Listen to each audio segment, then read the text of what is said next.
Guys, कहते हैं बच्चे भगवान का रूप होते हैं।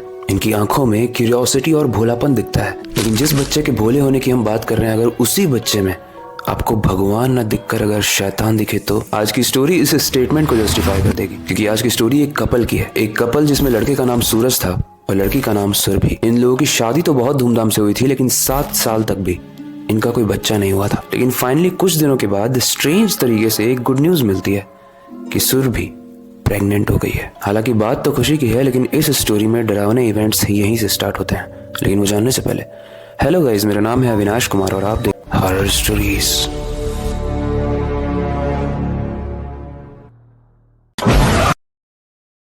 प्रेगनेंसी की न्यूज मिलने के बाद सूरज और सुरभि बहुत ही खुश थे।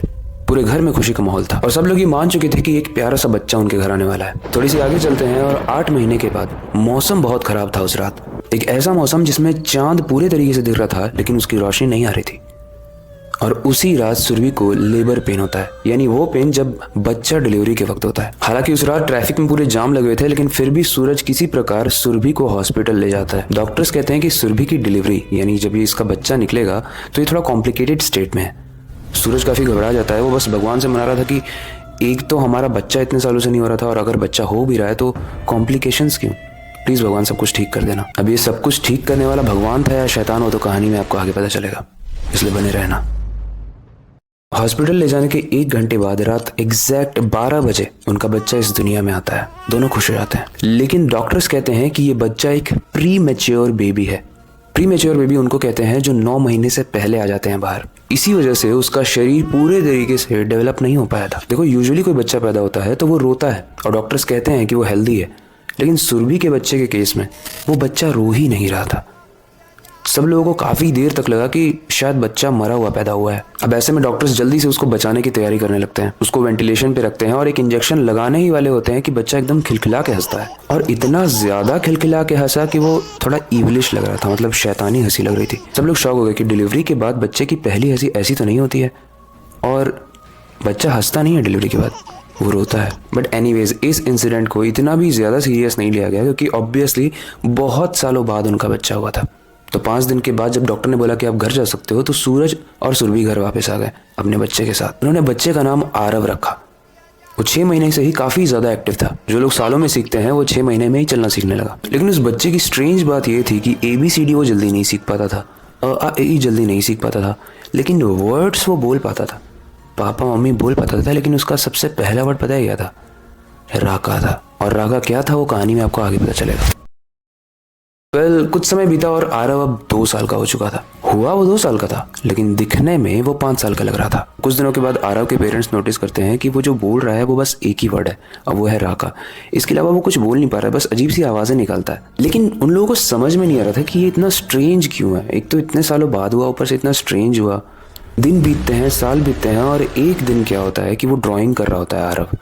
ड्राइंग करते वक्त वो बड़ी ही डार्क तरीके की ड्राइंग बनाता है, जैसे ईविल हो कोई। जब उसकी मम्मी उस ड्राइंग को देखकर पूछती है कि आरव, ये तुमने क्या बनाया है, तो वो बोलता है राका।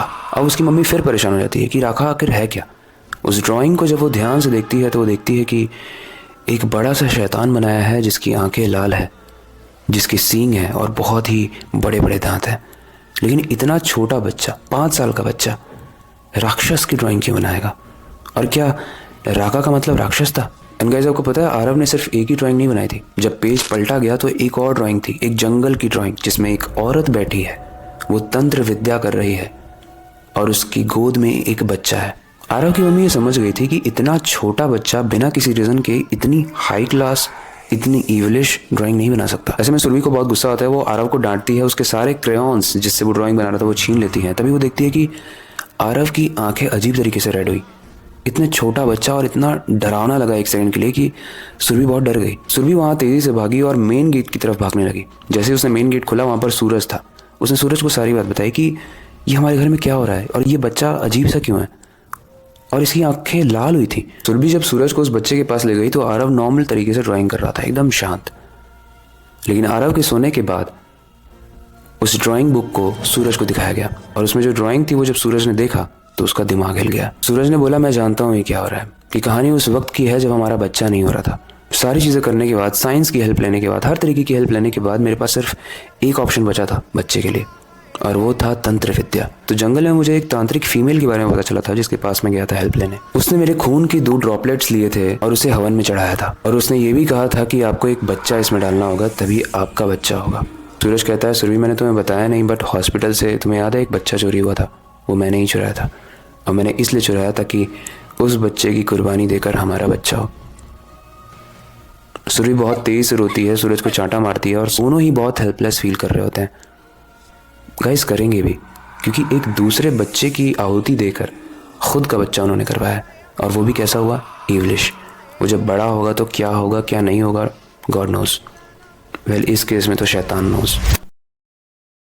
वेल आपको क्या लगता है, एक चीज़ करवाने के लिए दूसरी चीज़ की सेक्रीफाइस देना जस्टिफाइड है? स्पेशली इस केस में एक इंसान को ठीक करने के लिए दूसरे इंसान का सेक्रीफाइस करना, एक बच्चे को पैदा करवाने के लिए दूसरे बच्चे का सेक्रीफाइस करवाना, this is not humanity, right?